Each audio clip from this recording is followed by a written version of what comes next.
आप सभी को मेरा नमस्कार। मैं रतन कुमार भारती। आज का मेरा टॉपिक है मुगलों की प्रशासनिक व्यवस्था। वैसे प्रशासनिक व्यवस्था के अंतर्गत हम केंद्रीय प्रशासन, प्रांतीय प्रशासन और स्थानीय प्रशासन का अध्ययन करते हैं। देखते हैं मुगल कालीन जो प्रशासनिक व्यवस्था थी वो जो है तुर्क मंगोल राजत्व पर आधारित एक अति केंद्रीकृत व्यवस्था थी, जिसके शीर्ष पर बादशाह होता था और बादशाह के हाथ में सभी शक्तियां निहित होती थीं। वो अपनी आवश्यकता अनुसार सभी शक्तियों का प्रयोग कर सकने में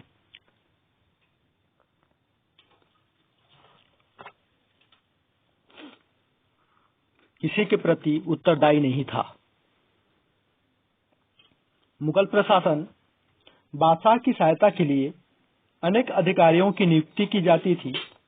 इन अधिकारियों की सहायता से केंद्रीय शासन व्यवस्था का संचालन किया जाता था और इसी तरह प्रांतीय और स्थानीय प्रशासन भी थे, जो सीधे केंद्र के प्रति जिम्मेदार होते थे। इस प्रशासनिक व्यवस्था का विकास बाबर एवं हुमायूं के शासनकाल में हुआ, लेकिन अकबर के शासनकाल में यह अपनी पूर्णता पर पहुंचा। इसका विकास आगे भी जारी रहा। इस व्यवस्था में बादशाह की अभिरुचि तुर्क मंगोल परंपरा एवं स्थानीय परिस्थितियों का प्रभाव था, जिसमें आवश्यकता अनुसार संशोधन एवं परिवर्तन निरंतर जारी रहे। केंद्रीय प्रशासन में हम देखते हैं कि बादशाह के हाथ में सभी शक्तियां निहित होती थी। इसी तरह से अकबर की उपाधि हम देखते हैं, इसने फर-ए-इज़्ज़ी, ईशान-ए-कामिल, इनाम-ए-आदिल जैसी उपाधियों का ग्रहण किया था। इसके अलावा और भी अनेक उपाधियां थीं। इस उपाधि के तहत यह सिद्ध होता है कि शासक की सर्वोच्चता है, शासक ही सर्वोच्च है और शासन की सारी शक्तियां उसी पर निहित हैं। इनके अधीनस्थ जितने भी कर्मचारी अधिकारीगण होते थे वो इनके प्रति उत्तरदायी होते थे। देखते हैं इनके अंतर्गत कौन कौन से प्रमुख अधिकारी या विभाग होते थे जो राजा के प्रति या शासक के प्रति जिम्मेदार होते थे। सबसे पहले हम देखते हैं वकील, जिसे वजीर भी कहा जाता था। कहीं कहीं इसी वकील का दीवान शब्द भी मिलता है, इसलिए इसे दीवान भी कहा जाता था। देखते हैं कि वकील या वजीर है क्या चीज। हम देखते हैं यह एक प्रकार का संस्था था, जिसे हम मंत्री परिषद कहते हैं। मंत्री परिषद जिसका प्रमुख हुआ करता था, और यह संस्था का अस्तित्व अब्बासी खलीफाओं के काल में प्रारंभ हुआ और वजीर के पास जो शक्तियां थीं वो जो है नागरिक और सैनिक शक्तियां दोनों ही उनके अधिकार में थे। लेकिन बलबन के समय शक्ति में कमी आती गई वजीर के शक्तियों में।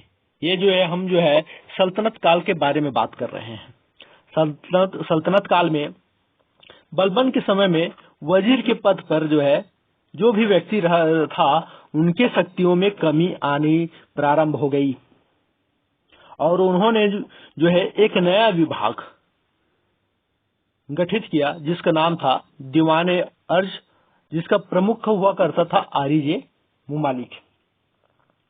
इसी तरह से बाबर के समय में जो वजीर था निजामुद्दीन मोहम्मद और हुमायूं हिंदू बेग, अकबर के समय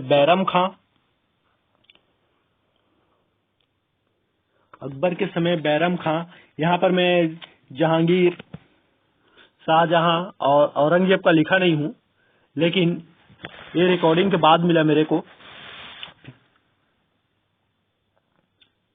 जहांगीर का जो वजीर था या वकील था, उनका नाम था मिर्जा गियास बेग। शाहजहां इस समय अफजल खां, इस्लाम खां और सादुल्ला खां, और औरंगजेब के समय असद खान। अब इसके बारे में थोड़ा चर्चा कर लेते हैं। वैसे बाबर के समय वजीर निजामुद्दीन मोहम्मद और हुमायूं के समय हिंदू बेग था। इनके समय में वजीर और वकील जो पद था, उस पद में किसी भी प्रकार का परिवर्तन नहीं आया, जैसा था वैसा चल रहा था। लेकिन अकबर के समय हमें एक परिवर्तन दिखाई देने लगा। इन्होंने किया क्या, अपने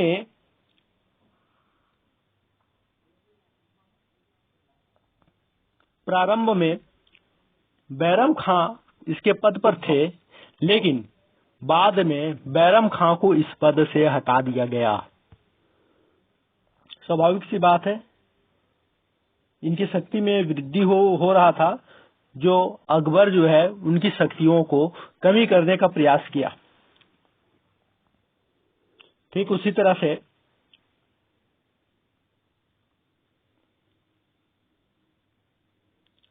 शाहजहां, औरंगजेब, एक बात यहाँ पे जानने वाली बात है,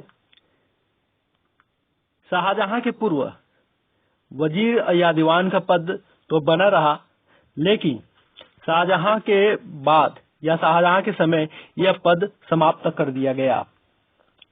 लेकिन फिर भी इसके समय में प्रमुख वजीरों का उल्लेख हमें मिलता है। शाहजहां के समय था आसफ खां। आसफ खां मैं बता देना चाहता हूं, आसफ खां जो है नूरजहां के भाई का नाम था। नूरजहां के भाई का नाम था और मिर्जा गियास बेग उसके पुत्र थे। इसी तरह से औरंगजेब के समय जो दीवान या वजीर थे, जिनका नाम था असद खां, औरंगजेब ने सन 1676 में असद खान को जो है अपना वजीर का पद दिया। लेकिन एक बात यहाँ जानने वाली बात है, हरिश्चंद्र वर्मा के पुस्तक के अनुसार कि औरंगजेब जो है सभी कार्य को स्वयं करने के लिए जो है विश्वास करता है। ये जो है किसी कार्य को किसी के ऊपर नहीं छोड़ता था। लेकिन फिर भी जो है इसके समय में असद खां प्रमुख वजीर का उल्लेख मिलता है। और यह भी जानने वाली बात है कि सभी वजीरों में सबसे ज्यादा शासनकाल, वजीरों का शासनकाल इसी का रहा, असद खां का। इस प्रकार से वजीरों के पद पर सैने प्रमुख शासक या उनके आने वाली जो शासक थे, उनमें जो है उनके शक्तियों में जो है परिवर्तन आता रहा।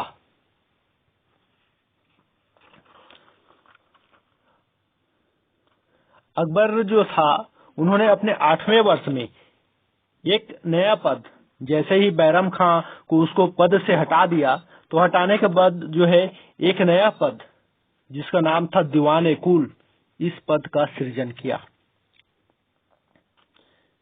दीवान कुल है क्या चीज? तो दीवान कुल देखते हैं। यह भी एक प्रकार का विभाग था जो अकबर ने अपने 8वें वर्ष के दौरान इस पद का सृजन किया, जिसके प्रमुख कार्य थे राजकीय कोष का निरीक्षण और लेखा संबंधी जांच करना। मतलब राजकीय कोषागार के जितने भी सारे चीजें थे, देख रेख निरीक्षण करना इसी का काम था। और लेखा संबंधी जांच करना, मतलब जो लेखा संबंधी जो कार्य कर रहा है वो सही कर रहा है या नहीं कर रहा है, इसकी जांच करना। प्रत्येक विभाग का लेन देन व भुगतान का निरीक्षण करना। ठीक उस विभाग के द्वारा या अन्य विभाग, जितने भी विभाग थे मुगल काल में, उस विभाग के द्वारा क्या क्या लेन देन किया जा रहा है, क्या क्या भुगतान किया जा रहा है, इन सारी चीजों का निरीक्षण करना भी इनका दायित्व था। राजस्व संबंधी सभी सरकारी कागजातों पर मुहर तथा हस्ताक्षर भी इसी के होते थे। वसूली एवं व्यय संबंधी अधिकार भी इन्हीं के अधिकार के अंतर्गत आता था।